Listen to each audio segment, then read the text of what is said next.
What? Like, what in the world's going on? Oh my fucking god. So. Are you telling me that Japan could have won this? Are you telling me that Japan could have actually won this? It's absolutely insane. I was thinking about how good were Japan in the group stages, but I never thought they would actually match up against like a team like Belgium. Belgium were just like this team so good. They've been probably the best team in the competition until now. And now they face Japan. And I was like, okay, Belgium are going to probably get the win. But no. No. It was much more harder than that. And Japan at one moment were 2-0 up. 2-0 freaking up against Belgium. It was insane. But at the end of the day, Belgium got the work that they needed to do. And they go away with a very happy, big smile on their face. And Belgium wins 3-2. So what can you say? What more can we say about this, to be honest with you? I gotta say, just one thing, football is amazing. Japan could have also deserved to go through. Belgium could have deserved to go through. Every single team in this competition has shown us time and time again that we must not underestimate anybody that comes through you. And now, sadly, after a great display from Japan, they have to pack their things and go home because of that last minute goal from Nasser Chadli that gives Belgium the edge and push them on to the quarterfinals to face Brazil.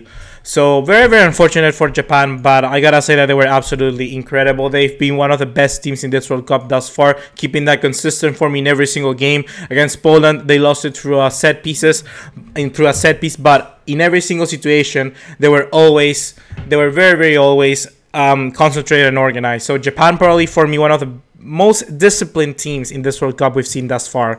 So good job for Japan and good job for absolutely everyone who saw football, because if you turn up to watch this match, you knew something special was going to happen, the same as I did. So good job to you guys as well. So the first thing I want to talk about was that Japan had the first chance. Japan had the first chance in this match, and after that I just said this game isn't going to be as open as we think. This one is going to be much more closer than we'd have thought. And that's exactly what I saw when Japan came into this field. Japan were ready to beat. Japan were not ready to defend. Japan were ready to take the game onto Belgium and play them off the pitch. And that's exactly what Japan did in some cases. So good job for Japan in that one. I can't believe we actually saw 5 goals in one half. That's absolutely insane. I gotta say that Japan, their very first pass was key in Belgium, and Japan what did was a lot of zonal marking around people like Kevin De Bruyne and Axel Witsel. You could even see sometimes where Axel Witsel had around 3 players marking him in every single direction, and that made basically Kevin De Bruyne just sit a little bit deeper and control the midfield play and even try to push people like Mertens inside the middle. Japan did this and actually disorganized the whole Belgium team. This is something that I was completely reiterating time and time again about the formation of Belgium. I think that they are lacking an extra midfielder in that role, and you could just see just how by canceling one of them out, Axel Witsel, the other one, De Bruyne, had to carry the strength and had to carry basically the baggage of 2 players, and I think that's where Japan, for instance, had a very good start against Belgium. I think that's what they did to basically accept Belgium for the very first few minutes. Japan also closed down on Eden Hazard very, very well. Eden Hazard, obviously the best player for Belgium in this match, I gotta say, and in that sense they didn't give him too much space. Always Hazard had to look for a space, an open gap between the defender legs to try and get a shot into the back of the net, and Japan never really allowed that. So in that also Japan will have to give him credit where it's due. And something when Japan had the ball was that they liked to stretch it very up wide. They tried to play that wide to keep the midfield isolated, and like I reiterate on when they don't have the ball, when they did have the ball, people like De Bruyne and Axel Witsel will need to drift to whenever the side we're going. So by making that quick change of direction, of flank from the right to the left or to the left to the right, it would just give an extra little bit of space in the middle of the park where Japan could technically overrun the midfield of Belgium with people like Kagawa and Hasebe. I think that Hasebe was much more of a deep line playmaker. He actually controlled that game and dictated the play where it goes to the left or to the right, and Kagawa just came in deep and trying to push the ball forward, and when he had the chance he will drift to the left or to the right. So I think that that's a very good way that Japan really tried to overcome the formation of Belgium, especially when they had so many big talented players like Witsel, like De Bruyne in that midfield, and even people like Yannick Ferrer Carrasco or Thomas Umierda could also be part of that midfield whenever they were in attack. So they had many different options to try and take them down, and Japan, I think that showed exactly what they needed to do. They showed a good understanding of the enemy rival, and I think that's why basically they were able to make this match that would have been normally one-sided a much more balanced, a more balanced match. But after the first 15 minutes, I gotta say, Belgium started to get back into the game. We could normally just see the game we were all expecting, which was a match in where Belgium just gonna try to dominate this game. And I just saw how key was Lukaku for Belgium's play. You could just see how Lukaku, by the strength and physicality and his ability to be very good with the ball on his feet, not exactly, because I know some people make fun of his first touch, but to be honest, he's quite good with his passing and stuff like that. And we have to give him credit for that, because in some many cases, Lukaku would have gone through the left and just like turn around Nagatomo or turn around Sakai and just try to cross it all over to people like Hazard or Yannick Ferrer Carrasco, and that would actually just stretch. It's very similar to what Japan did to the midfield of Belgium, just stretch out the defense of Japan in this case. And Yannick Ferrer Carrasco had the chance to cut inside and shoot, and the same with Eden Hazard. So I think that Lukaku was much more than just a number 9 today. He was a much more influential player in every single creative attack that Belgium basically wanted to carry forward. And something other players that were very influential in this was the center backs for both Belgium and the center backs of both Vertonghen and Alderweireld. I gotta say that Vertonghen and Alderweireld are obviously much more of these players who likes to come into attack, and having especially that back free gave them the ability to really connect and act as a CDMs and to basically act as creative CDMs in some cases. And most importantly, you can see like most of the plays started out from the back. You could have Alderweireld passing all the ball to somebody like Thomas Munyar and pushing out right and crossing all over to Hazard, or like Lukaku, like I said, crossing all over to Hazard, and Alderweireld would just run throughout the entire field and trying to get the crossing. There was one chance actually where Company got very close to scoring, and that was because the play started from him. He passed the ball 1-2 and let the other teams do their part, but Company just run forwards in a single straight line and almost got a goal. So that's very good to see how both for instance, the manager for Japan knows how to get the best out of his players, but also how Roberto Martinez can include people like Alderweireld, Company, Vertonghen in also the attack of Belgium, not only being able to defend. So I think that's really good. What else can I talk about? Wait, let me check out my notes because I forgot something, definitely. Yeah. Okay, so something I also wanted to mention was that Kagawa, I was very impressed with Kagawa. Normally, he's been a player who has flown under my radar for a long time. In Dortmund, I've not seen too much of him. I don't think he has played a lot, to be honest. But in this one, in Japan, I think he has that freedom of just being that main guy, being that player. And he was light as a feather. He would really move in between the defenders and the midfield of Belgium so easily. And I was really surprised how he was able to basically overcome people of such physicality like Company, Alderweireld, and Vertonghen with just technical ability. He was really good, and like I said, once again drifted like a feather just between those defenders. Another player of Japan I really want to struck for the very first half and probably for the entire 90 minutes was Yoshida. I gotta say that Yoshida really anticipated every single move of Lukaku like a complete boss. Yoshida was in every single position before Lukaku could get there. He had incredible reactions, and if it wasn't for him, I think that Belgium would have taken the game by the first half, even 1 or 2-0. I gotta say that Yoshida, even though he may not be the best defender out there, he didn't save their team in many different cases. He was always there trying to protect their team from Lukaku, and like I said, Lukaku in this match had a different role than in other matches. So I think that Yoshida really had also a different role than just defending. He had to man mark Lukaku and really anticipate him in every single situation they had, and most of them Yoshida would have won, even though Yoshida is like one head smaller than someone like Romelu Lukaku. So good job for Yoshida, good job for Kagawa, because those were players that really show much more talent than they would normally do. Other thing that Japan did for the remaining of the first half was trying to exploit Ferreira Carrasco attacking ventures.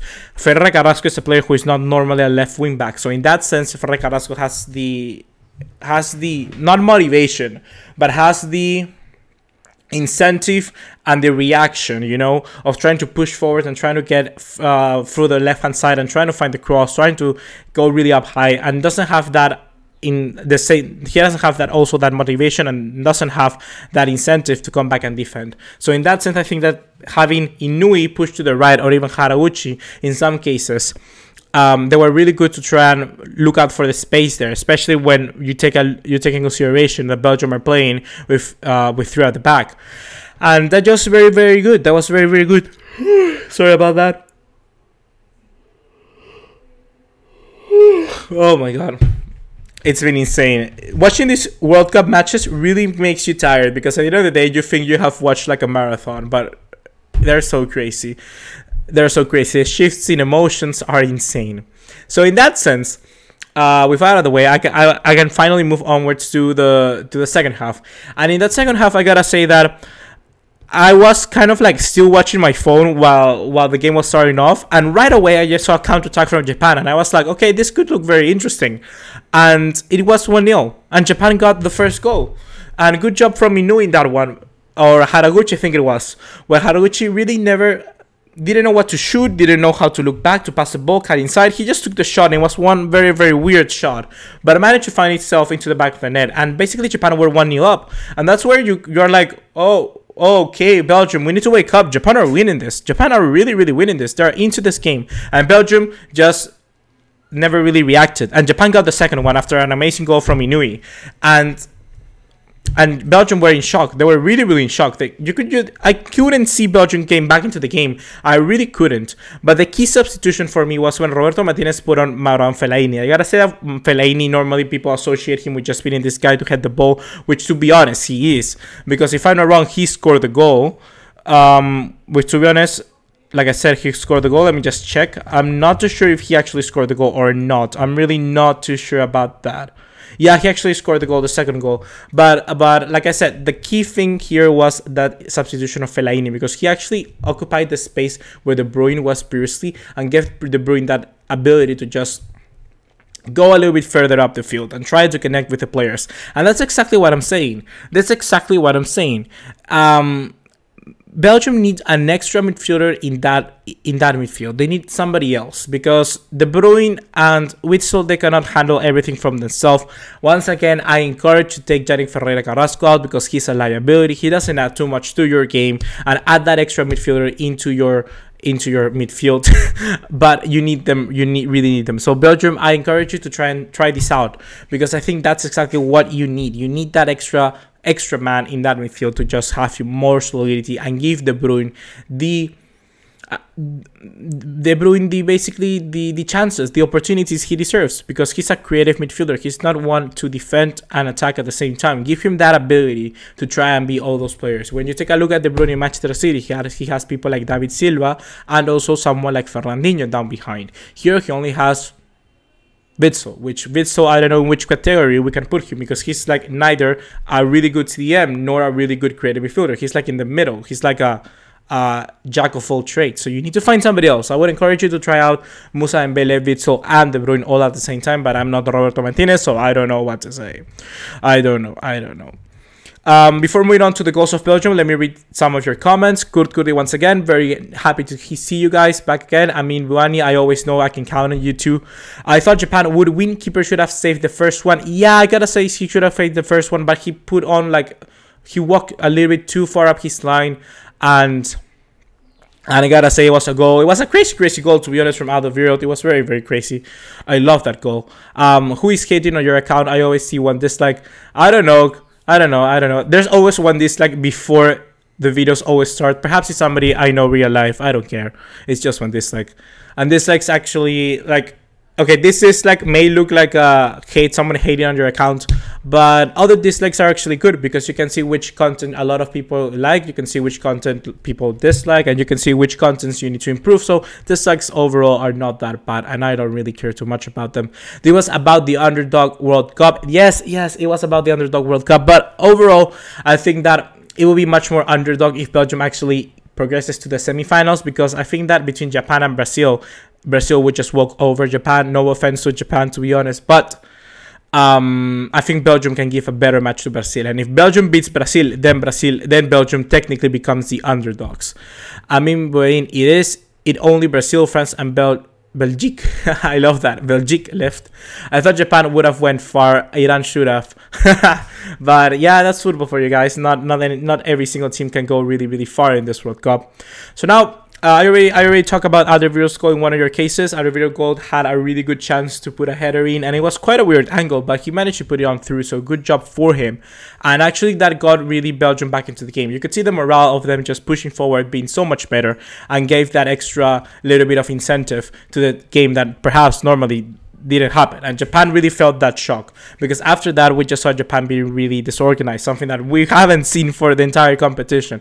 And then Belgium gets a second goal from Varane Fellaini. You could take a look at this game, just became really, really direct, because Belgium was really looking for the height advantage and was really looking for the physicality in the game, something that Japan doesn't have. Japan are probably one of the least like physical teams out there. so yeah, that could happen. Let me just take a look at the stats. Let me look for them. Belgium versus Japan. Wait a minute, I don't find it. Belgium versus Japan. Wait a second. Okay, Belgium, here it is. Belgium versus Japan.